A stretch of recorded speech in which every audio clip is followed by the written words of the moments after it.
সিলেট নগরীর একটি বাসা থেকে স্বামী স্ত্রী ও গৃহকর্মীর রক্তাক্ত মরদেহ উদ্ধার। ঘটনা খতিয়ে দেখছে আইনশৃঙ্খলা বাহিনী। পুলিশের কল দেওয়া হয়েছে, পুলিশ আইছে, আইয়া দরজার লক ভাঙছে, ভাঙ্গা ঢুকিয়া ও পরিস্থিতি পাওয়া গেছে। এটা তো পুলিশ আসছে, ওনারা ইনভেস্টিগেশন করলেই জানতে পারবো। আমরা কাজ করছি, আমরা আশা করি দ্রুত এই এলো যে এটা রহস্য আমরা উদ্ঘাটন করতে পারবো। বরিশালে আদালত চত্বরে ককটেল বিস্ফোরণ, নিরাপত্তা জোরদার। সাভারে মসজিদের মাঠে বোমা সদৃশ বস্তু ঘিরে আতঙ্ক, ঘটনাস্থলে যাচ্ছে বোমা ডিসপোজাল ইউনিট। রাজধানী সহ বিভিন্ন স্থানে আবারও তীব্র গ্যাস সংকটে ভোগান্তি। ঘন ঘন লোডশেডিংয়ে পটুয়াখালী ও বরগুনায় বরফ উৎপাদন ব্যাহত।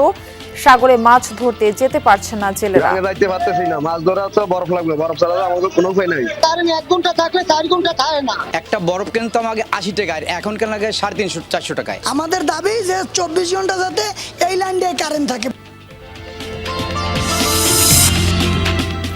ঢাকা চট্টগ্রাম মহাসড়কের কুমিল্লা অংশে প্রতিদিনই তীব্র যানজটের নাকাল যাত্রীরা। বেহাল সড়ক টেকসই সংস্কার চান ভুক্তভোগীরা। বৃষ্টি হলে মাটি ইটেগুলো আবার মাটি সব দিক দিয়ে ক্ষতি, সময়ের ক্ষতি। এটা হলো ওভার রাস্তার রোড, এটাতে শক্ত করে ঢালাই দিতে হবে।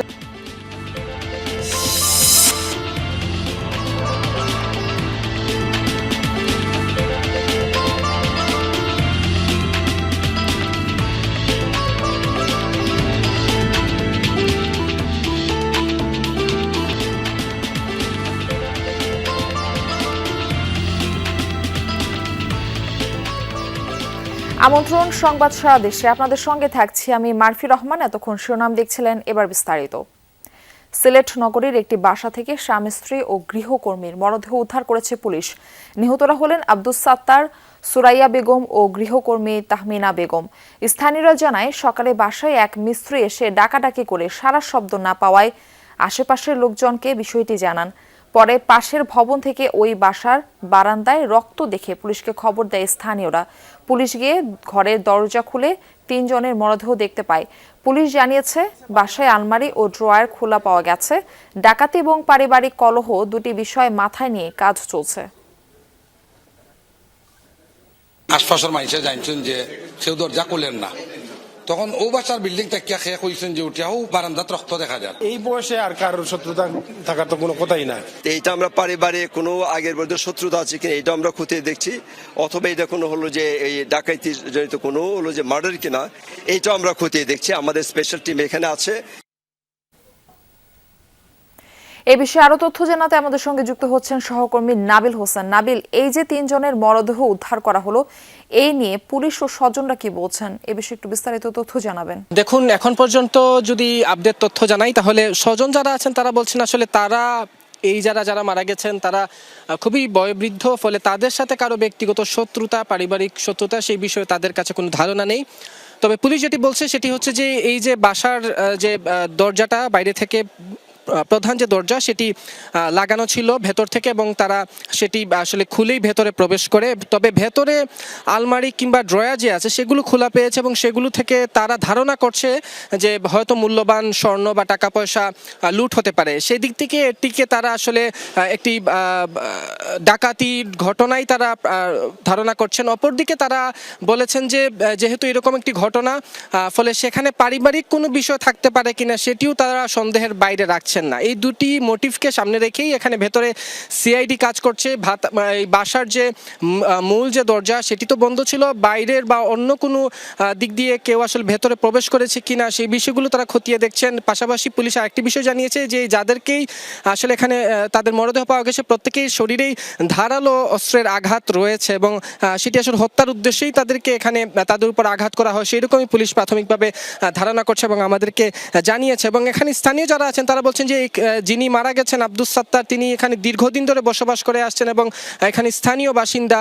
তিনি সাধারণত খুব স্বাভাবিকভাবে সজ্জন ব্যক্তি বলে তারা অনেকেই আসলে আমাদেরকে জানিয়েছেন, বা কারোর সাথে কোনো বিরূপ সম্পর্ক এই এলাকায় তার নেই, এমনটি এলাকাবাসী বা স্থানীয় জানিয়েছে। এবং তারা যেটি বলছেন যে সকালে একজন মিস্ত্রি এখানে এসেছিলেন, তিনি ঘরের কাজ করার সময় এখানে এসে যখন ডাকাডাকি করে পাননি, তিনি স্থানীয়দের অবগত করেন, এবং স্থানীয় যে পাশের যে বিল্ডিং সেই বিল্ডিং থেকেই মূলত এই বাসায় রক্তের দাগ দেখেই তারা পুলিশকে আসলে জানান এবং পুলিশে সেই 3 জনের মরদেহ ভেতরে পায়। মারফি। নাবিল, ধন্যবাদ আপনাকে। বরিশাল আদালত চত্বরে একটি ককটেল বিস্ফোরিত হয়েছে, তবে এই ঘটনায় কেউ হতাহত হয়নি। বেলা 11:15টার দিকে বরিশাল আদালত চত্বরে এই ঘটনা ঘটে। আইনজীবীরা জানান, সকালে হঠাৎ বিকট বিস্ফোরণের শব্দ শুনতে পান তারা। খবর পেয়ে আদালতে দায়িত্বরত পুলিশ সদস্যরা ঘটনাস্থলে আসে। তবে কে বা কারা এই ঘটনার সাথে জড়িত তাদের এখনো চিহ্নিত করা যায়নি। ঘটনার পর আদালত চত্বর পরিদর্শন করেছে পুলিশ, র্যাব সহ প্রশাসনের ঊর্ধ্বতন কর্মকর্তারা। জড়িতদের শনাক্ত করে তাদের গ্রেফতারে মাঠে নেমেছে আইন শৃঙ্খলা বাহিনী।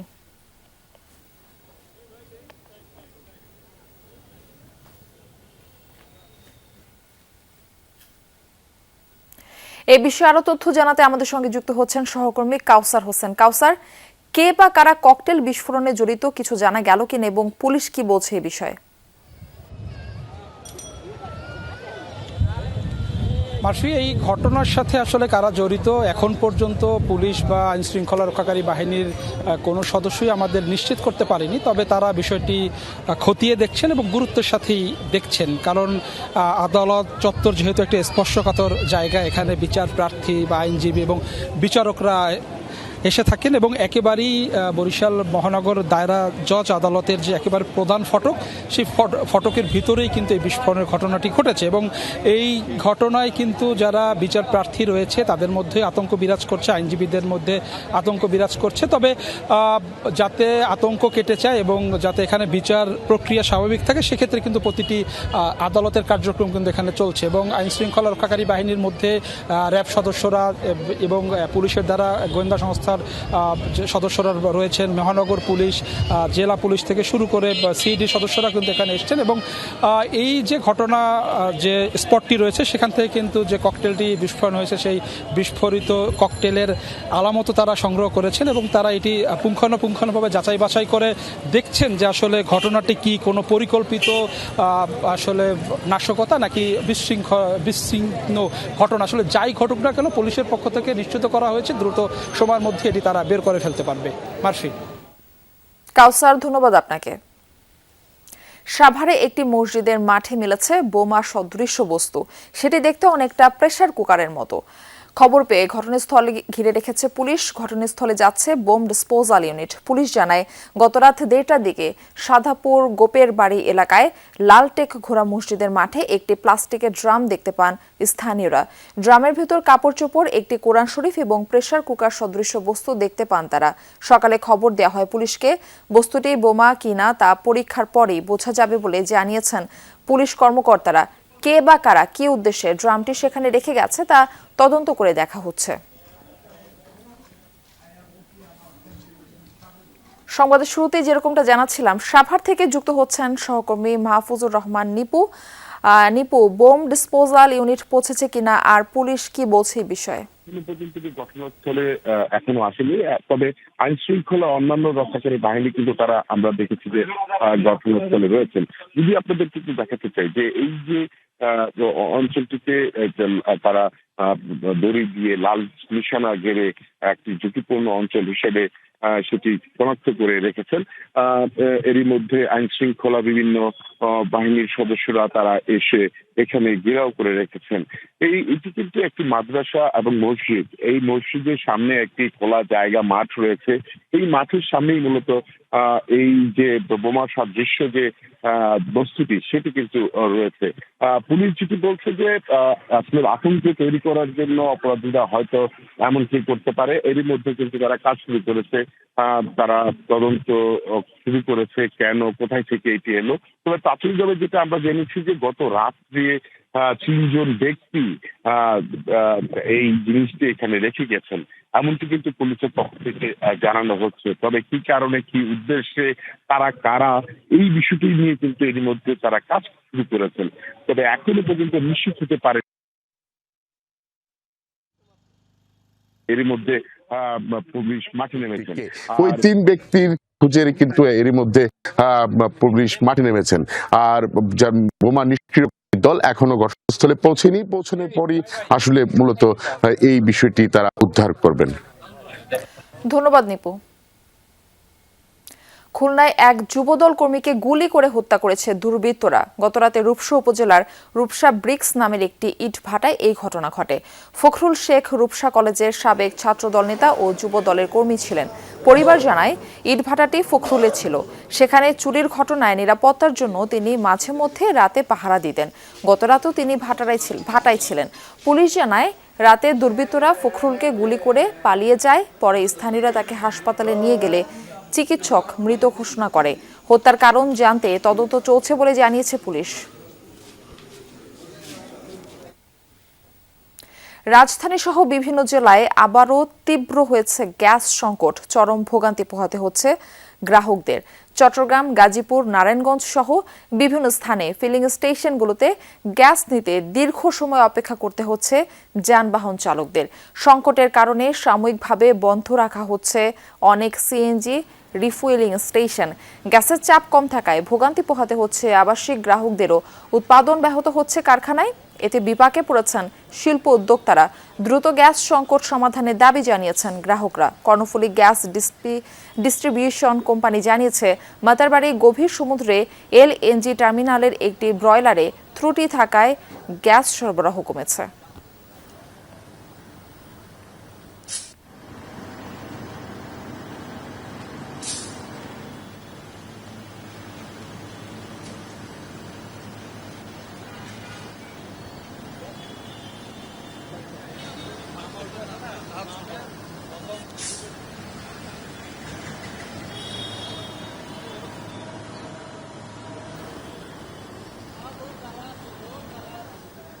আমরা গ্যাস পাচ্ছি না, ইনকাম তুলতে পারছি না, নিজের সংসার চালাতে পারছি না। আমরা খুব একটা কষ্টের ভিতরে আছি। এখানে এসে ঘন্টা 2 ঘন্টা বসে আছি, এখন কখন গ্যাস পাবো এখনো তো নিশ্চিত না। 4টা পাম্প গুইরা আমি আইছি এর গইরি অবস্থা বন্ধ ডাইরেক্ট এডি তো আইছে কুদ্দুর হইলে পাইছি। গ্যাস সংকটের আরো বিষয় জানাতে আমাদের সঙ্গে গাজীপুর থেকে যুক্ত হচ্ছেন আমাদের সহকর্মী পলাশ প্রধান। পলাশ, মাঝে তো কিছুদিন গ্যাস সংকট কিছুটা কমেছিল, আবার নতুন করে গ্যাস সংকট বৃদ্ধি পেয়েছে। তো আপনি যেখানে রয়েছেন গাজীপুরে, সেখানকার ফিলিং স্টেশনগুলোর চিত্র একটু জানতে চাই। গ্যাস সংকট নিয়ে গ্রাহকরা কি বলছেন? আসলে মারফি, এটি কিন্তু যে বিষয় দেখছি ঢাকা ময়মনসিংহ মহাসড়ক এবং শাখা যে রাস্তাগুলো আছে সেখানে কিন্তু আমরা দেখছি যে সিএনজি যারা উবার চালায় সেই গাড়িগুলো তো অনেক কমে গেছে। অর্থাৎ বেশ কয়েকজন ড্রাইভারের সাথে কথা বলছি, তারা বলছে যে পেশা চেঞ্জ করে অন্য পেশায় তারা পরিবর্তন করেছে। অর্থাৎ এই যে গ্যাস সংকটের কারণে আসলে যেই পরিমাণের তারা বেশ কয়েকদিন ভুগেছে সেই কারণে আসলে পেশা চেঞ্জ করেছে, এমনটি তথ্য পেয়েছি। তবে এখনো পর্যন্ত যে দীর্ঘ লাইন, অর্থাৎ গাজীপুরের টঙ্গী একটি সিএনজি স্টেশন রয়েছে, এখানে দেখেছি যেই পরিমাণে আসলে দীর্ঘ লাইন রয়েছে সেটি আসলে কেউ কেউ বলছে 2 ঘন্টা, কেউ কেউ বলছে 3 ঘন্টা 4 ঘন্টা পর্যন্ত তারা এসে মাত্র 40 থেকে 50 টাকা বা কেউ কেউ 100 টাকা পর্যন্ত গ্যাস নিতে পারে। অর্থাৎ সব কিছু মিলে যদি বলি সেক্ষেত্রে বলবো যে প্রত্যেকটি পাম্পে চাপ না থাকার কারণে ভোগান্তিতে পড়তে হচ্ছে বিভিন্ন পরিবহনরা। তারা বলছে যে এই সমস্যা যদি সামনে আরও 10 থেকে 20 দিন থাকে তাহলে যারা সিএনজি রয়েছে বা স্থানীয় যে চালকরা রয়েছে তারা শিল্প প্রতিষ্ঠানে বা অন্য কোনো পেশা বেছে নেবে, এমনটাই জানিয়েছে। তবে যদি শিল্প প্রতিষ্ঠানের কথা বলি সেক্ষেত্রে বলবো যে যারা শিল্প প্রতিষ্ঠান রয়েছে সেখানে একই সমস্যা রয়েছে। একদিকে যেমন বিদ্যুৎ নেই, অন্যদিকে গ্যাস সংকটের কারণে তারা উৎপাদনের যে টার্গেট রয়েছে সেই টার্গেট সঠিক মতো না দিতে কারণে আমরা দেখেছি যে কর্মঘণ্টা রয়েছে সেখান থেকে প্রায় 4 থেকে 5 ঘন্টা আগেই তাদেরকে ছুটি দেওয়া হচ্ছে। এত করে যে তাদের যে শিপমেন্ট রয়েছে সেই শিপমেন্টগুলো আসলে মিস্টেক হচ্ছে। এত করে শিল্পের যেমন উৎপাদন ব্যাহত হচ্ছে, তাতে করে দেশ সহ যারা ব্যবসায়ী রয়েছে তারাও উদাসীন হতে হচ্ছে।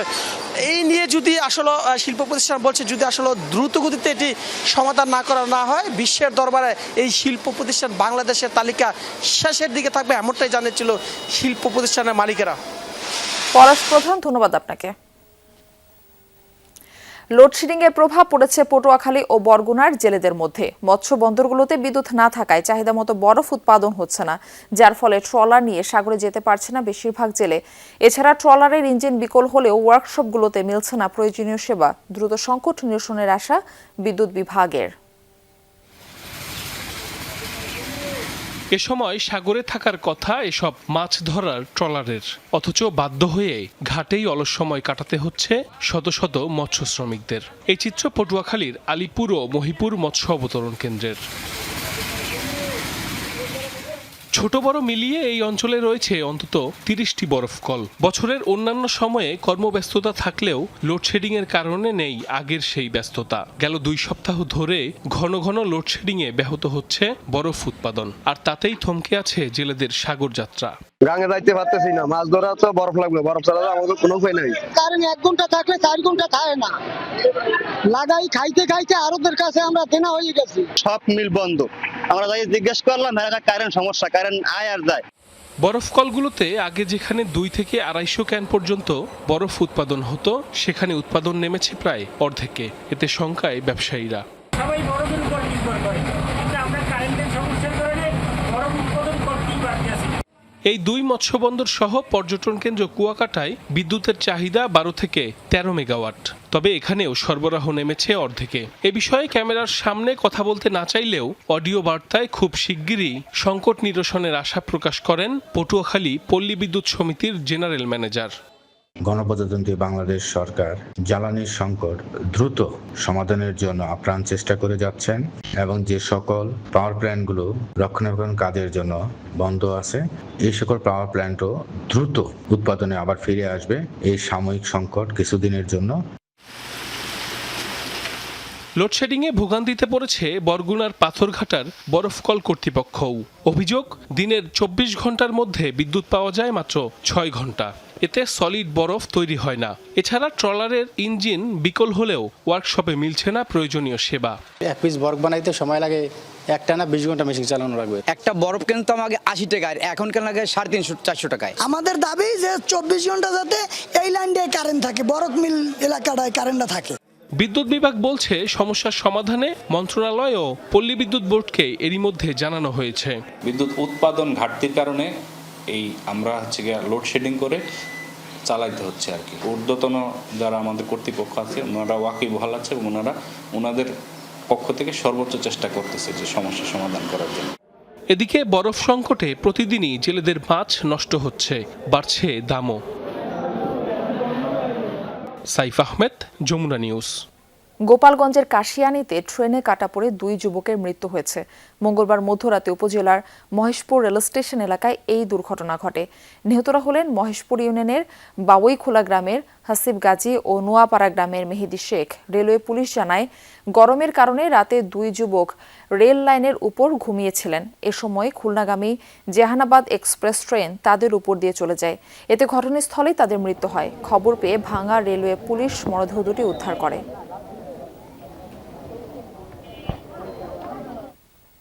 ঢাকা চট্টগ্রাম মহাসড়কের কুমিল্লা আমতলী অংশে ভোগান্তি কমছে না কিছুতেই। গেল শুক্রবার থেকে সড়কের সৃষ্ট গর্তগুলোয় ইট বালু দিয়ে চলছে অস্থায়ী মেরামত।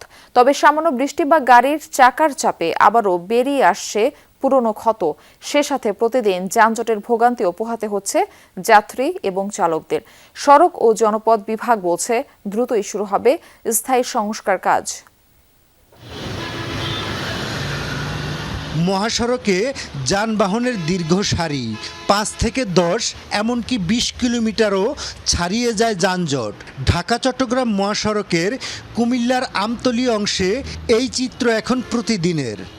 এই যে যন্ত্রণাটা আমরা করতেছি, এই যন্ত্রণা আবার কয়েকদিন পরে একটু বৃষ্টি হলে মাটি ইটেগুলো আবার মাটি হয়ে যায়। সব দিক দিয়ে ক্ষতি, সময়ের ক্ষতি, তারপরে নিজের স্বাস্থ্যের ক্ষতি, আবার রাত্রে থাকলে আবার ডাকাতি হয়।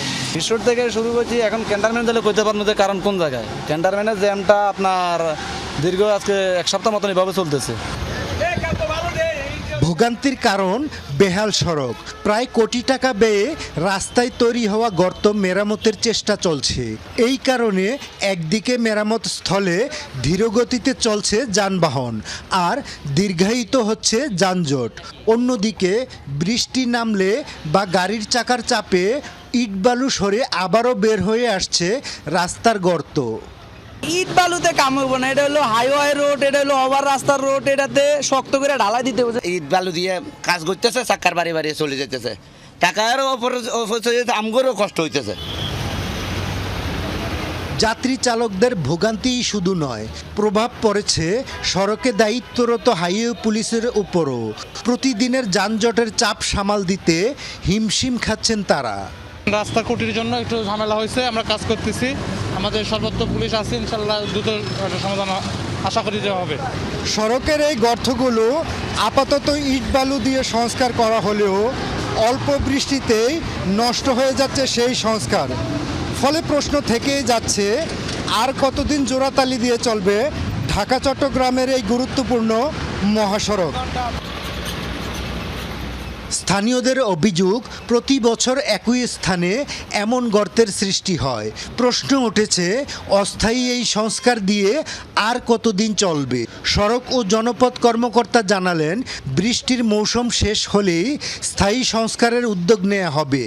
আমরা স্থায়ী সমাধানের জন্য অলরেডি আমরা প্রস্তাব প্রেরণ করে দিয়েছি। প্রস্তাব পাশ হওয়া সাপেক্ষে ইনশাল্লাহ কিছুদিনের মধ্যে আমরা কনক্রিটের পেভমেন্ট এটাতে আমরা করে দিতে সক্ষম হব। অর্থনীতির লাইফলাইন হিসেবে পরিচিত ঢাকা চট্টগ্রাম মহাসড়কের গুরুত্বপূর্ণ এই অংশের স্থায়ী সংস্কার চান চালক যাত্রীরা। খোকন চৌধুরী, যমুনা নিউজ, কুমিল্লা। এই ছিল সংবাদ সারা দেশের এখনকার আয়োজনে। এতক্ষণ সাথে থাকার জন্য সবাইকে ধন্যবাদ।